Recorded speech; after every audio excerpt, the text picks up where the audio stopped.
Welcome to LC Screen Talk. My name is Larry, and today I am ranking all of the April 2018 theatrical releases that I saw in theaters. So apparently, it doesn't get any easier making these lists because this was such a hard list to compile. In all, I saw 14 films that were released this month in some capacity. Some of which were released in limited release earlier in the year, like March. Some made their debut at Sundance. But here in my hometown, they didn't hit any theaters until April.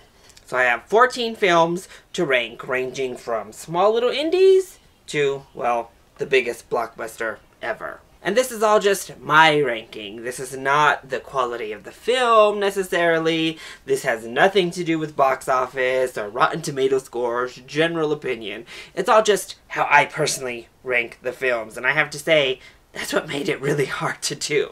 But as usual, the bottom of this list, unfortunately, was not all that hard to make. So let's kick things off with number 14. I have Truth or Dare. So the latest Blumhouse film. Of course, it's made a ton of money in comparison to its tiny budget, but unfortunately, it just missed the mark across the board for me. This was not scary, even in the slightest. It was just ridiculous, it was just kind of stupid, and it never even got to the point of being, like, so ridiculous that it's fun.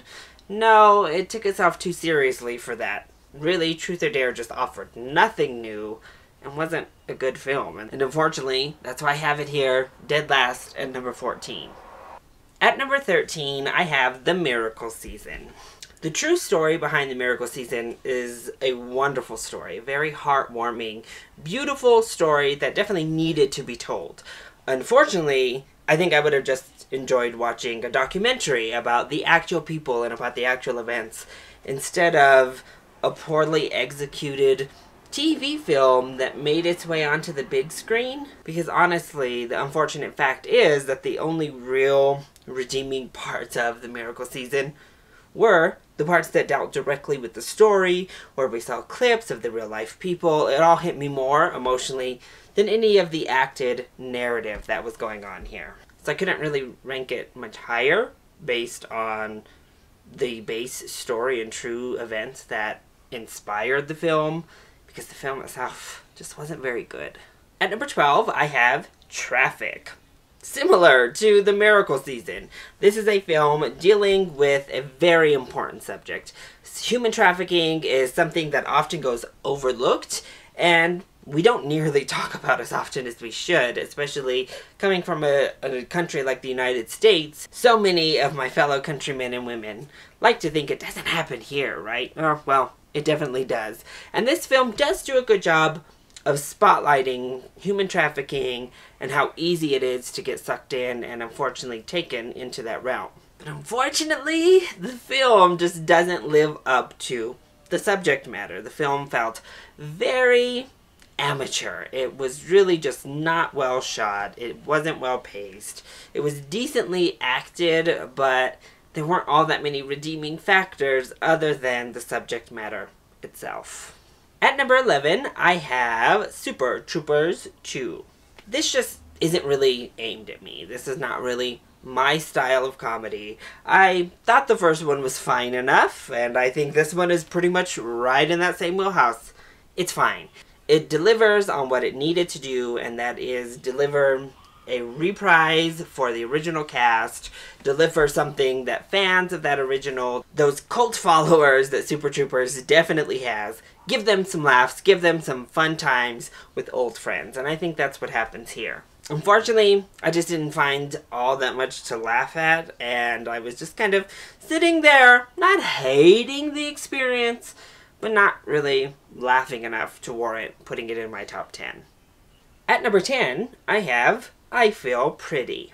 So I just didn't really like this film all that much. This is another case of a good starting point. We have a great message to tell here, but I just thought it didn't tell it right. I think our main character comes off as not a very good or likable person, and the message really gets muddled. To me, personally, it really felt like we were laughing at Amy Schumer's character far more often than we were laughing with her and feeling inspired by her and feeling uplifted with her about our own self-image. But we had great performances from Michelle Williams and our main love interest, and that message of self-love does wiggle its way through at the end. It bulldozes its way with a hammer fist in a final speech, but there are redeeming factors. Plus, I have noticed that this film seems to be doing well with the target audience. They seem to be connecting with it and responding well to it, so I have to give any film that hits its target audience well enough props, even if I'm not part of that audience and I didn't enjoy it very much.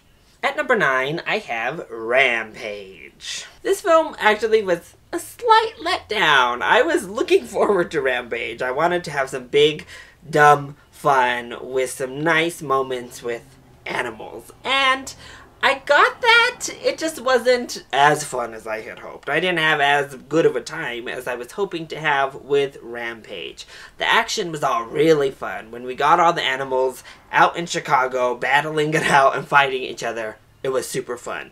Plus, the connection between The Rock and George, our main gorilla, was fantastic, and it really held the film together for me personally. I thought it was a great connection there. We all started to love George, and The Rock was his usual charismatic self. However, a lot of the humor didn't work so great for me personally, and these villains were beyond Saturday morning cartoon. They were like bad Saturday morning cartoon villains. They were just so horrible, and they really dragged this film down for me. So it doesn't do anything exceptionally well, and it only accomplishes what it wanted to accomplish relatively well, and that gets it a number 9 finish. At number 8, I have Chappaquiddick. I think this is a very competent, solid film. It told an interesting story that a lot of people today don't really know of. Unfortunately, we don't know a lot about the story because there are not a lot of facts. There's not a lot of concrete information to develop this story around. So we were given a story that is constructed and built upon over what we have, but that's still not the facts that you're hoping to get from when you get a film such as this. But the acting was really strong from Jason Clarke and the rest of our cast. The script was good. The cinematography was good. But Chappaquiddick was just unremarkably good. It was a solid film. There weren't many things that it did poorly, but there also weren't many things that it did exceptionally well. So it lands kind of in that middle zone in which it gets a number 8 ranking. At number 7, I have You Were Never Really Here. This film definitely has me torn. There are parts of it that I really like, and there are parts of it that I just think miss the mark. What I really like is Joaquin Phoenix. I think he is actually spectacular in this film. He does the silent killer type really well, and I think he sells it here. His connection with his mom was super sweet, and his growing connection with this girl that he's trying to save is also very good.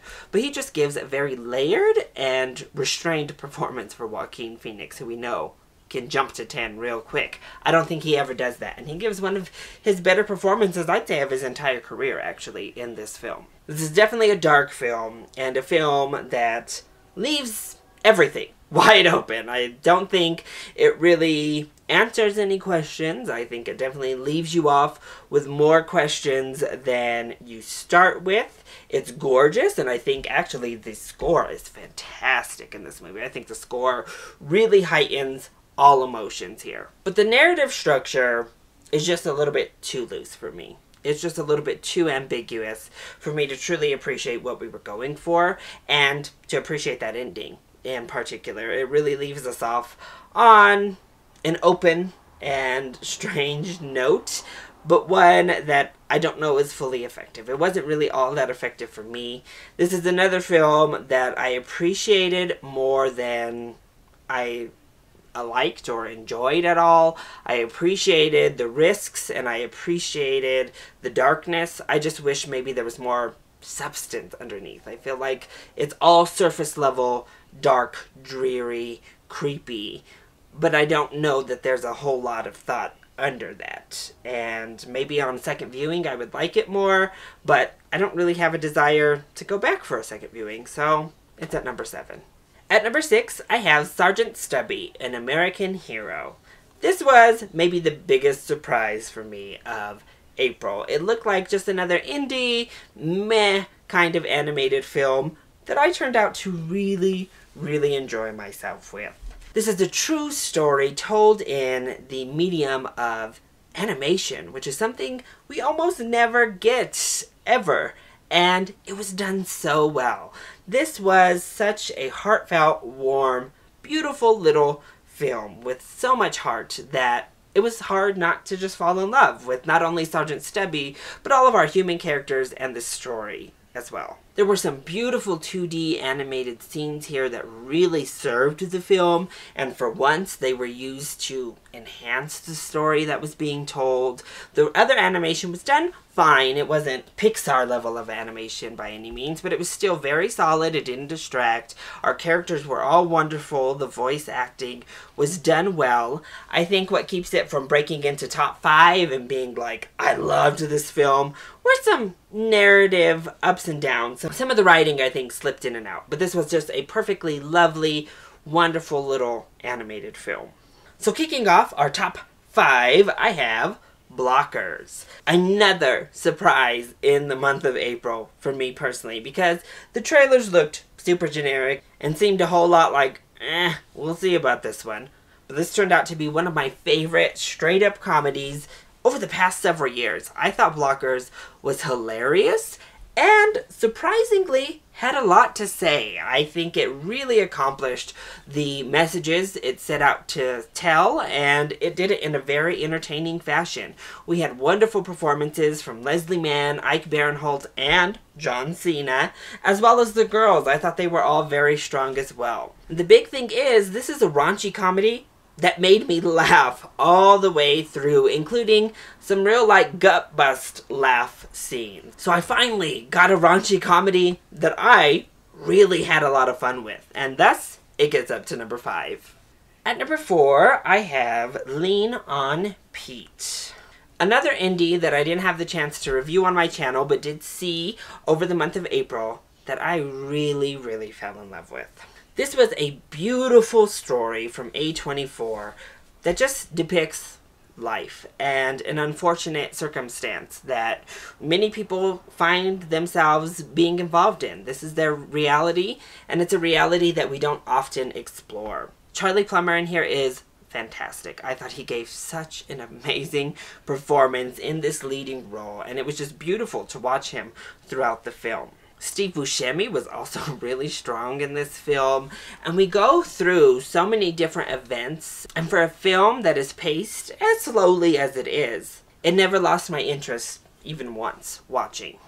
But it is a heavy film. It doesn't really let up, ever, on the heaviness of the film. We never really get breaks from the heaviness of the story that we are watching, which I guess could be a negative. I didn't mind it. But I do think this story would have been served for just a little bit shorter of a runtime. It's not one that I want to rush back to watch, and that's what really keeps it from my top 3, but it's one that I think is such a well-crafted, beautiful, and authentic film. At number 3, I have A Quiet Place. I love horror, I love suspense, I love thrillers, I love the entire horror blanket genre, and A Quiet Place was just what I hoped for when I walk into a horror genre film.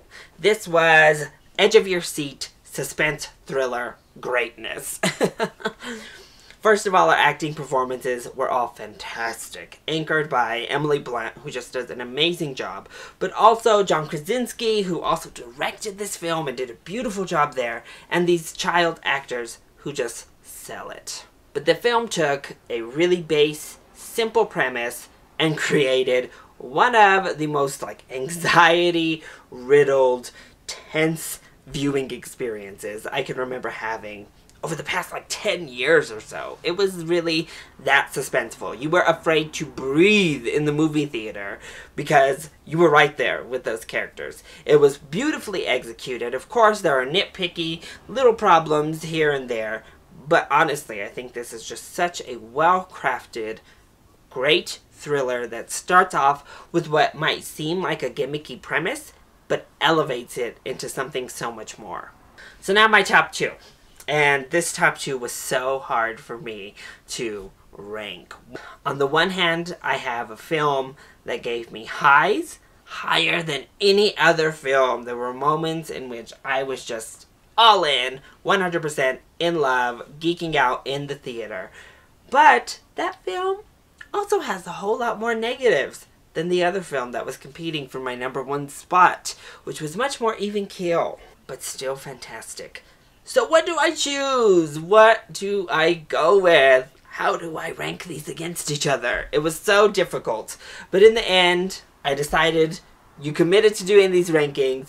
Make your decision, Larry. And my end choice was to put Avengers Infinity War at #2. So as I was just mentioning, Infinity War has moments that are probably my favorite moments that I've experienced in any film thus far in 2018, and honestly are going to be pretty hard to beat moving forward. There are so many great things to love about Infinity War. This movie almost transcended being a film to me to just a cultural event. It felt like an event sitting there in the theater. We've been building up to this for so long, and the fact that it didn't disappoint makes it a huge accomplishment right off the bat. Thanos was a great villain. Thor, my favorite Avenger, came through and delivered. He was the MVP All-Star for me here. He was so fantastic. The action sequences I thought were amazing in this movie. Some of the best, if not the best action we've ever received in the MCU. Unfortunately, I do have quite a few problems with the film that ultimately made me decide to put it at #2. But then you get that scenario. If you were to ask me which movie right now do I want to watch out of all the 14 films that made this list, it would 100% be Avengers Infinity War, because I did have such a fun, amazing time in that theater. But ultimately, I had to go with The Rider as my #1 movie of April. I just saw this, and this is the biggest surprise for me in April, because I had heard good things, I had seen a trailer, and I was still very hesitant. I didn't know if I actually wanted to make the trip to the theater to go and see this film, but I'm so glad I did. This was the most authentic and real and just beautiful film that I've seen so far this year. It really was a fantastic movie. The fact that we had all real people, not actors, in this movie, and they delivered the performances they were able to deliver on a very short notice is amazing. It's actually mind-blowing. But The Writer deals with so many relatable issues, and it does it in such a beautiful, even-keeled, amazing manner that I just was hypnotized. I fell in love as we watched this person go through stages of depression as they try to find their identity. They've been in an injury after they got into an accident on a horse, and now everything they've known has been taken from them, or is in risk of being taken from them. And it just deals with all of these different subjects of family, toxic masculinity, of community, of this culture, this cowboy culture, this bull riding culture, of, as I said, depression, of identity, and it molds them all into such just an authentic film. And that's why I couldn't put The Writer anywhere but #1. So it was super tough. There were some great movies that I really liked in the month of April, but ultimately that's how it boiled down. If you ask me again next week, you may get a different ranking, but this is how I decided to rank the April films that I saw in 2018. What did you think of my ranking? Which of these films have you seen? And how would you rank the April 2018 releases that you saw? Let me know either in the comment section down below, or you can hit me up on Twitter. Also, since you're here, go ahead and click that like button and subscribe to the channel so you are always up to date on our latest videos. I love you all so much for your continued support. Mwah! Thank you for watching, and I'll see you next time. Bye!